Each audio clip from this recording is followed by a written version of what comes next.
네, 반갑습니다. 3D 프린팅 연구조합의 강민철입니다.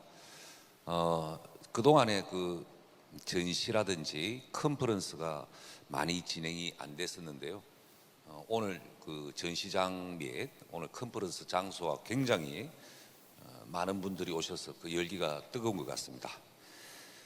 참고로 저는 금속공학을 전공을 했습니다. 그래서 2014년도에 3D 프린팅 연구조합을 초창기 때부터 제가 준비를 했었고요.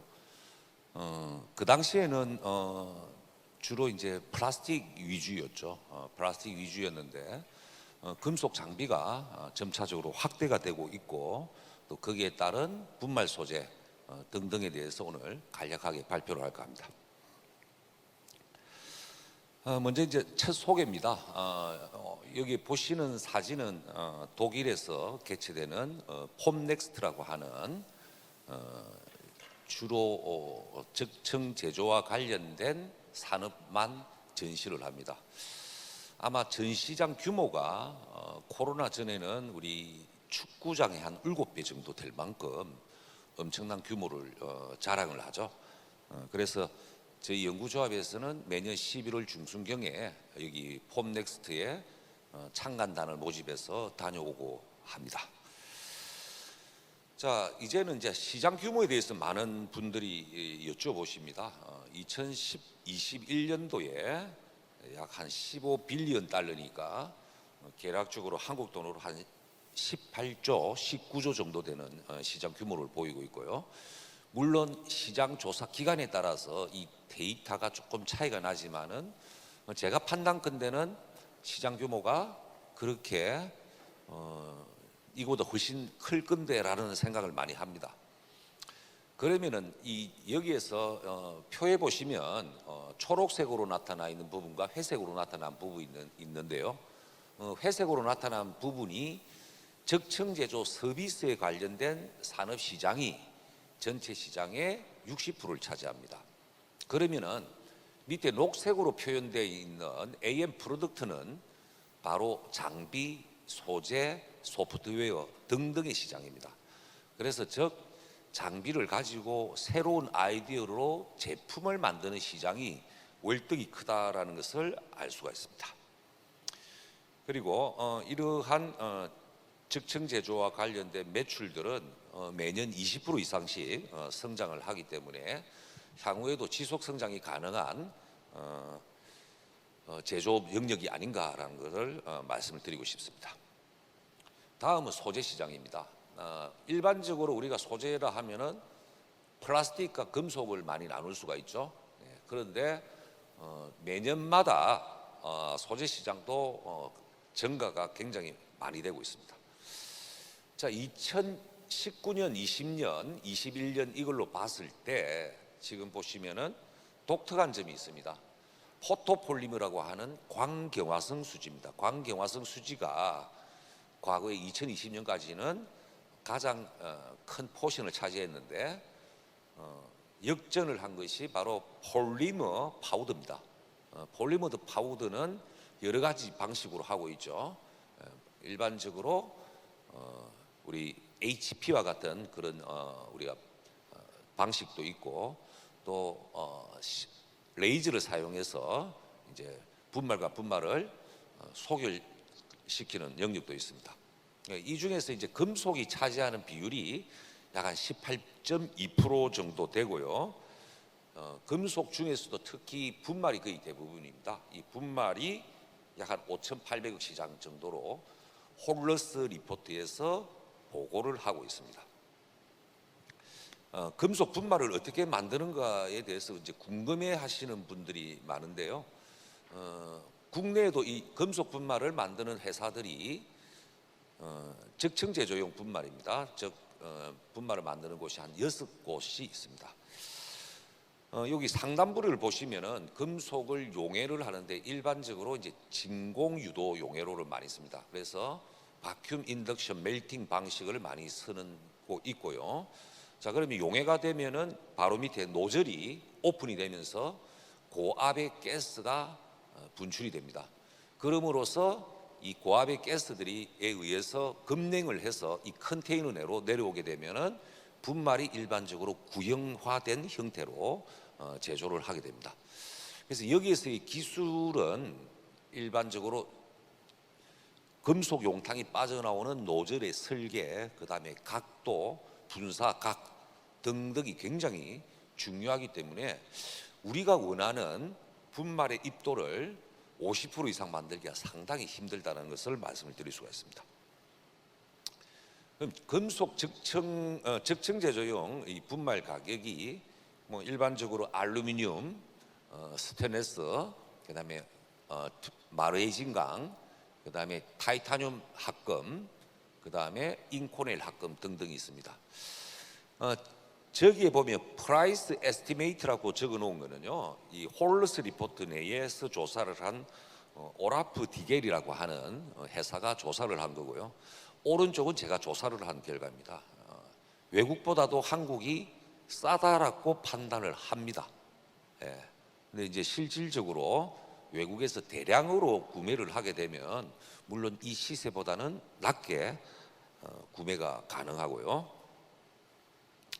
자, 그다음에 각 합금별로 제가 여기 정리를 해놨습니다. 알루미늄 합금, 타이타늄 육사 합금, 인코넬 합금이 있는데요.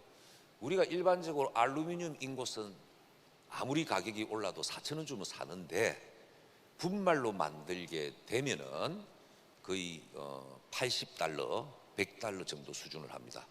그 다음에 타이타늄도 마찬가지죠. 타이타늄도 우리가 일반적으로 킬로그램당 한 300달러 정도니까 국내에서 살 수 있는 가격이 한 40만 원 언더로 살 수가 있습니다. 예. 그러면은 우리가 적층 제조를 하게 되면은 한 챔버 내에 이걸 채워야 되는데 일반적으로 제일 아래쪽에 보시면 500, 500, 450이 되는 그 챔버에 채우려고 하면 타이타늄 같은 경우에 거의 1억이 들어갑니다. 예. 그만큼 이 적층 제조에 대한 소재의 비율이 상당히 높다라는 걸 먼저 말씀을 드리고요. 그래서 금속 분말을 만드시는 분들이 보다 수율을 높일 수 있는 방법들을 많이 강구를 함으로써 이런 적층 제조의 제조를 좀 더 저렴하게끔 할 수 있는 방법들을 많이 연구를 하고 있습니다.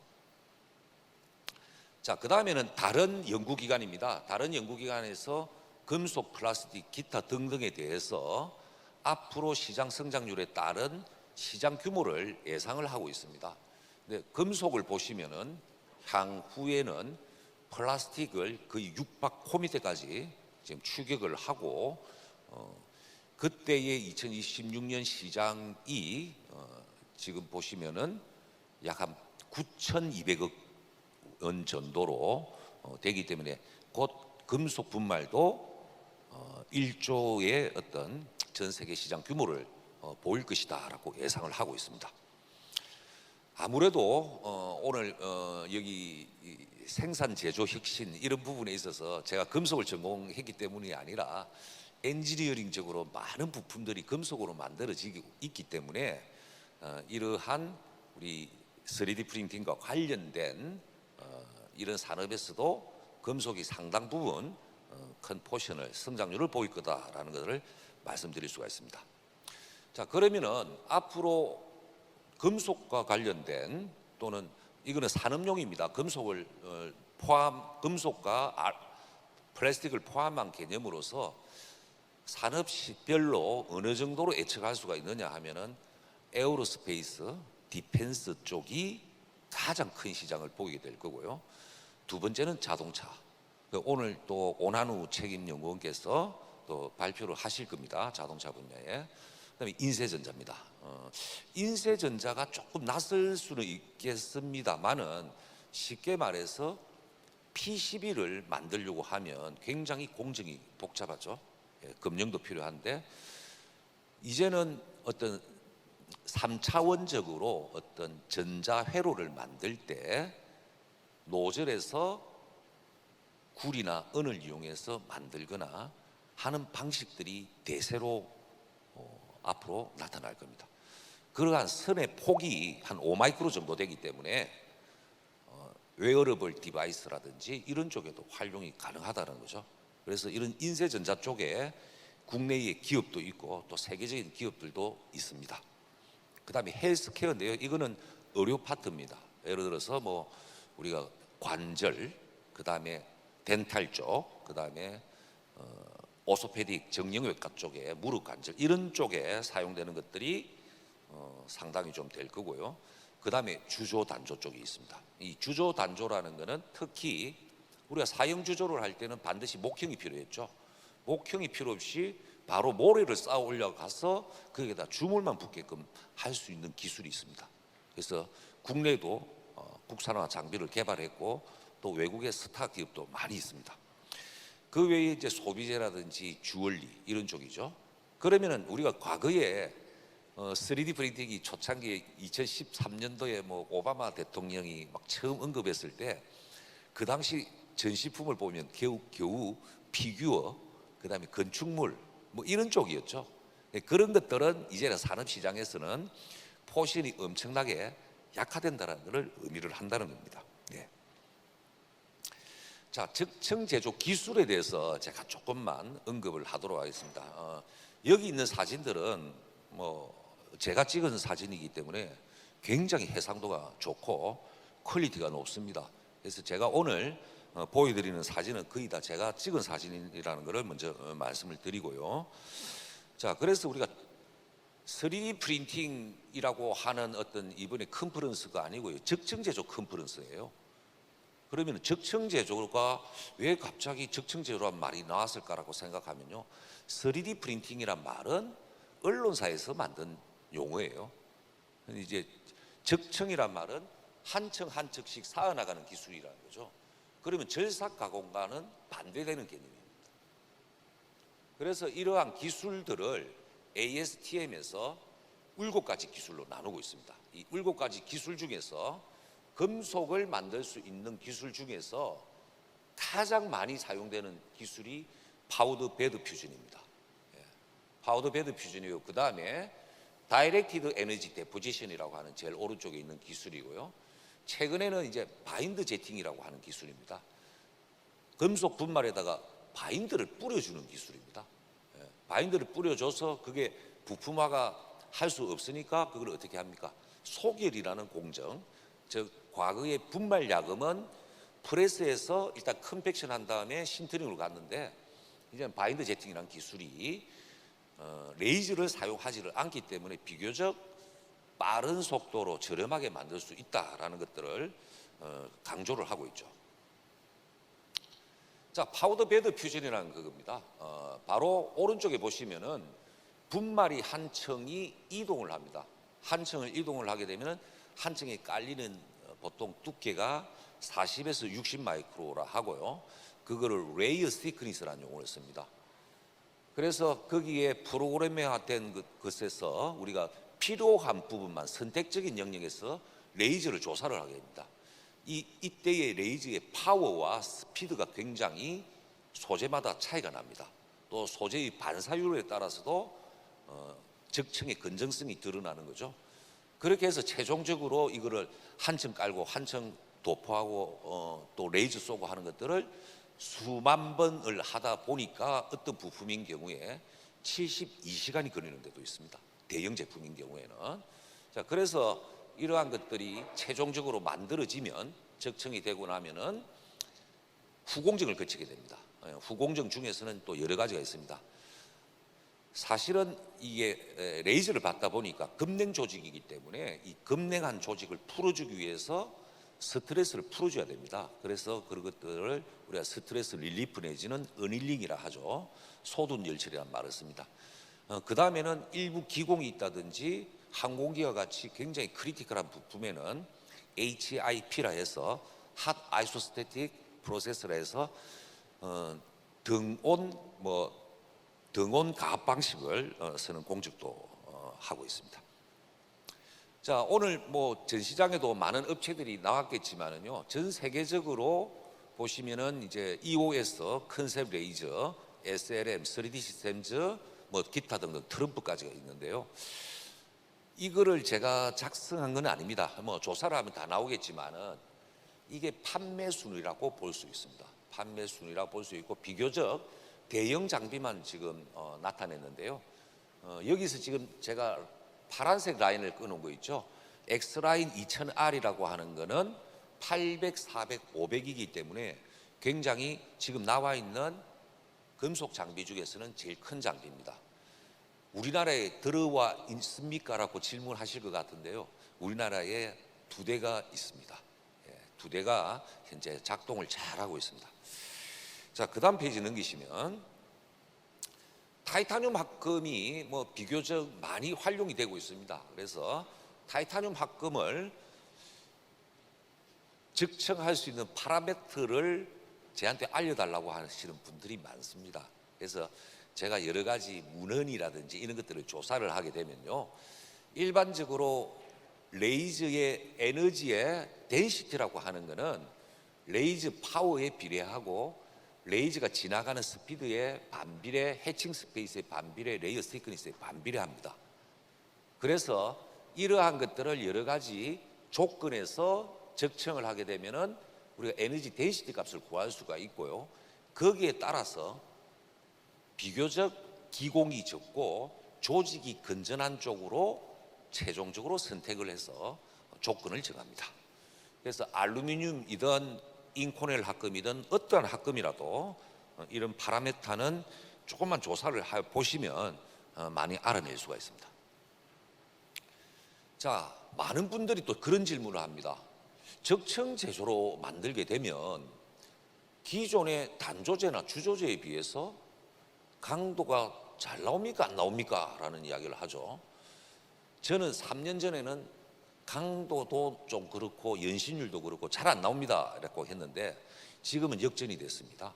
지금은 적청 제조를 하더라도 거의 단조제 정도의 수준의 강도값을 나타내거든요.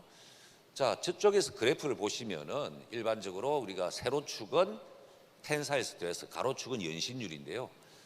ASTM에서 요구하는 조건이 저기에 보시면은 중간에 줄을 끊었습니다.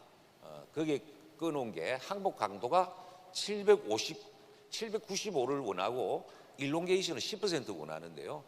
일반적으로 레이저 파우더 베드 퓨전을 하게 되면은 연신율을 만족 못합니다. 강도가 워낙 높기 때문에. 그래서 어떻게 하느냐, 오른쪽에 보시는 그래프와 같이 스트레스를 풀어주는 여러 가지 온도와 시간에 따라서 연신율을 늘릴 수가 있다는 거죠. 그래서 우리가 전통적으로 어떤 로트제, 주조제에 비해서 월등하게 강도가 우수한 모습을 보일 수 있다라는 거죠. 그래서 물론 적청하는 어떤 여러 가지 파라미터도 중요하지만은 열 처리를 통해서 조직과 연신율을 제어가 가능하다라는 것을 또 말씀드릴 수가 있습니다. 그 다음에는 DD 기술인데요. DD 기술은 아마 국내에도 인스텍이라든지 등등의 굉장히 많은 기업들이 많이 활동을 하고 있습니다. 그래서 밑에 축이 지금 이동은 하지는 않지만은 최근에는 5축을 사용을 해서 굉장히 복잡한 부품도 제조가 가능합니다. 그래서 여기에서 사용하는 것은 당연히 분말이고요. 그래서 이런 부품 등을 제조가 가능하다라는 걸 볼 수가 있습니다. 자, 그 다음에는 우리가 DD 기술 설명을 제가 방금 분말을 가지고 한 건데요. 그게 바로 오른쪽입니다. 이건 분말을 사용하는 거고요. 그 다음에 중간에 있는 거는 와이어를 사용해서 적청하는 기술입니다. 분말보다는 와이어가 가격이 저렴하겠죠. 그죠? 그러다 보니까 분말 소재 가격도 저렴하고요. 단위 시간당 적청 속도가 2에서 5km 정도 되고요. 제일 좌측에는 전자빔이나 플라즈마를 쓰게 되면 더더욱이나 에너지 파워가 높기 때문에 적청 속도가 시간당 10km까지 된다는 거죠. 그러면 분말을 사용하는 것에 비해서 월등히 속도가 빠르다는 걸 보여주고 있습니다. 그래서 이런 것들을 어느 분들이 많이 하시냐면요, 용접을 하시던 분들이 이런 것들을 많이 연구를 하세요. 그래서 또 나름대로의 이런 용어가 나왔습니다. 와이어 아크 애디티브 매뉴팩처링이라 해서 WAAM이라는 용어를 쓰시는데요. 이건 공식적인 용어가 아닙니다. DD의 방식인데 와이어를 쓴다고 해서 앞에다가 와이어 DD 이런 용어를 쓰는 것이고요. 똑같은 용어입니다. 그래서 이러한 DD 기술들이 최근에 많이 소개가 되고 있습니다. 프로그램 다시 시작이라고 나오는데요. 네.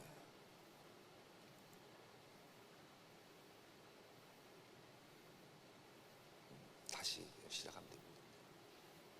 그래서 이제 와이어를 사용하는 방식 같은 경우에 외국에서는 좀 특히 방산 쪽에 있죠. 방산 쪽에 굉장히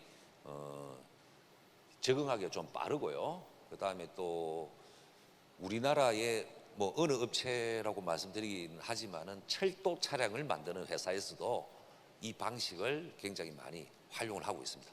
예. 자, 이제 그다음 페이지 넘겨 보시면요. 예, 그다음 페이지입니다. 예, 그래서 와이어 DD를 사용을 하게 되면은 보시는 바와 같이 작년에 제가 찍었던 사진인데요. 마치 ICBM의 탄두 모양 있죠. 저 정도까지도 만들 수가 있습니다. 예.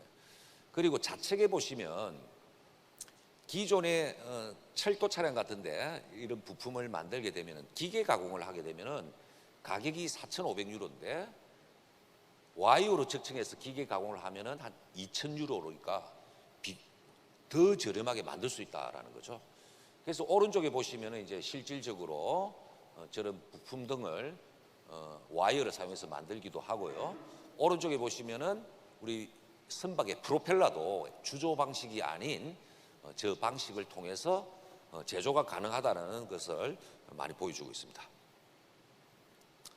자, 그다음에는 제가 아까 말씀드렸지만은 바인드 제팅입니다. 바인드라는 것은 처음에 보여줬던 파우더 베드 퓨전의 방식과는 똑같습니다. 분말을 공급하고 뭘 뿌려주냐면요, 바로 접착제를 뿌려줍니다. 그래서 바인드를 뿌려준다 해서 바인드 제팅이거든요.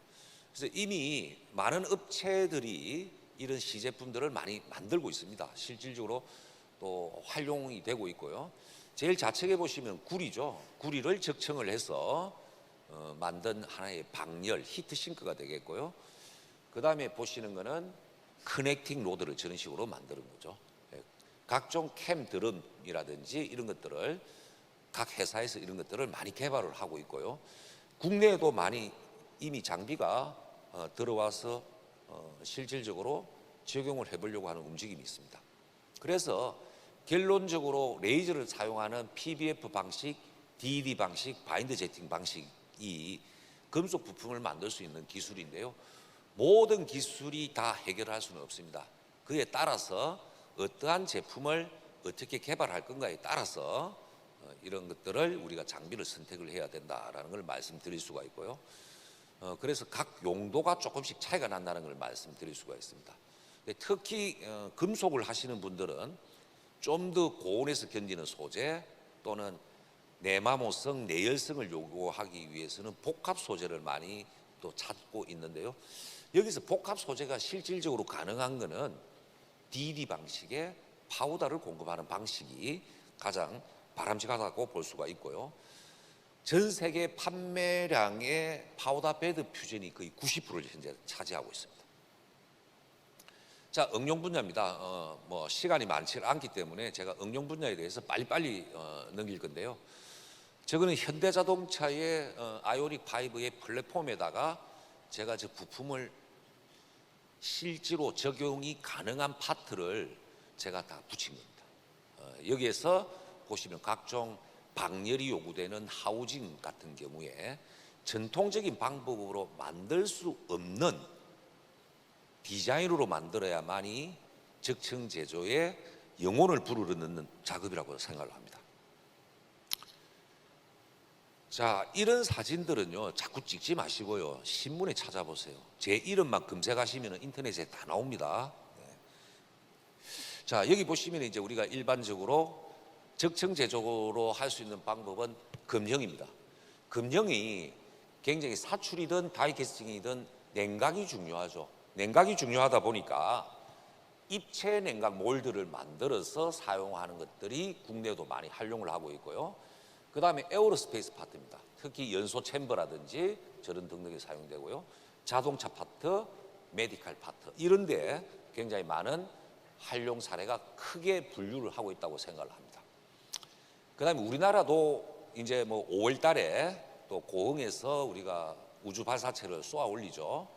우주항공에서는 우리가 킬로그램당 어느 정도 돈을 쓰냐면은 10,000유로를 쓰고요. 자동차는 경량하는 데 한 10유로를 씁니다. 그리고 항공기는 1,000유로를 쓰죠. 그렇기 때문에 굉장히 이 적층 제조가 이런 파트, 특히 우주 발사체 같은데 굉장히 유익하게 쓸 수 있는 파트들이 많다라는 거죠. 자, 먼저 로켓 엔진입니다. 우리 로켓 엔진 하면은 이제 추가적으로 고출력을 내야 되는데, 물론 초내열합금으로 이런 부품을 만들기도 하지만은 구리는 냉각 능력이 굉장히 좋기 때문에 저 내부를 이렇게 냉각 챔버를 사용해서 저렇게 만들기도 하고요. 이미 5년 전에 나사가 저런 제품을 개발한 바가 있습니다. 헬리콥터 기어박스 이런 것들, 우리나라도 수리온이라고는 헬리콥터가 있죠. 그 수리온의 헬리콥터 박스가 마그네슘으로 되어 있는데 외국에서 잘 안 들어옵니다. 그래서 지금 우리나라의 방사청, ADD, 국방기술품질원 등등에서 추진하는 내용은 국방무기의 부품을 전부 다 국산화하는 작업들을 시작을 했어요.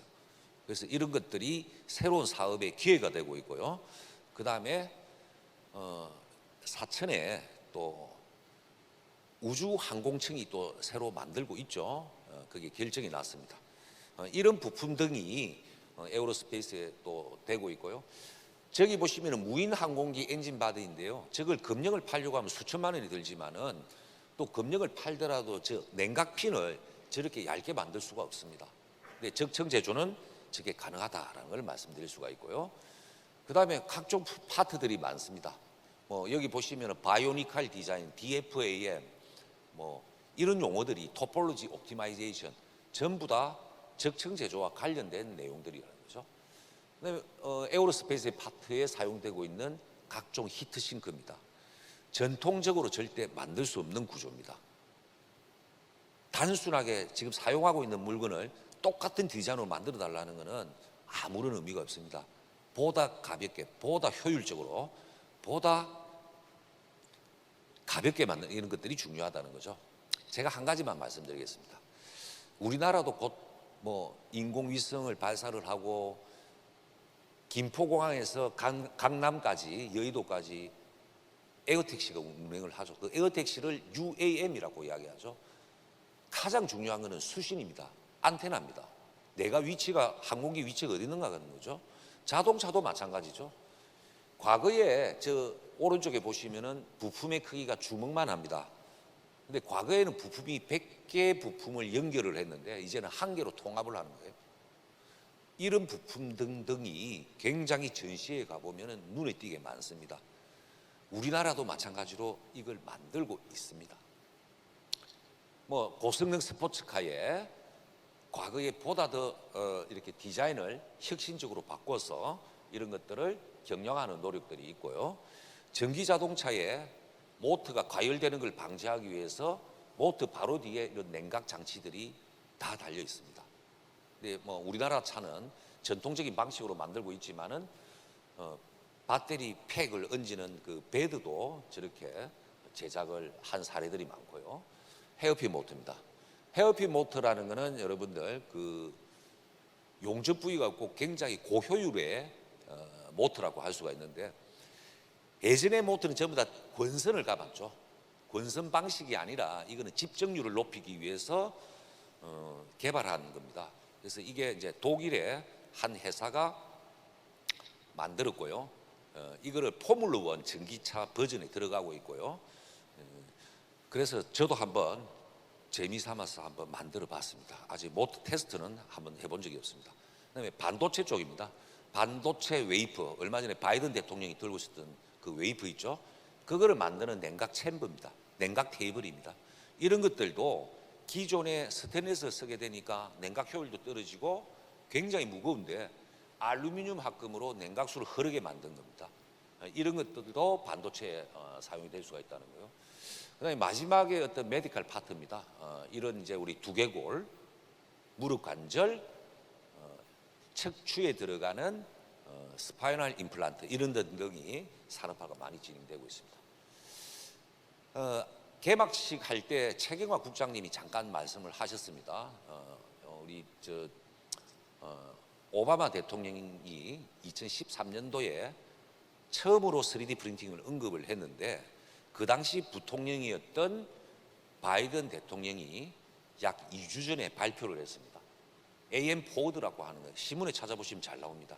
즉 미국의 아주 그 대기업이라고 할 수 있는 GE, 그다음에 뭐 지멘스, 록히드 마틴 이런 회사들하고 중소기업하고 협력을 하라는 거예요. 제일 마지막에는 뭔가 하면은 오클리지에서 가지고 있는 모든 장비나 테스트를 해서 지원하겠다는 거죠. 그럼 우리나라도 구도가 나옵니다. 이런 것들이 곧 실현될 예정입니다. 금속 적층 제조의 한계와 해결 방안 등이 제가 나름대로 정리를 해뒀고요.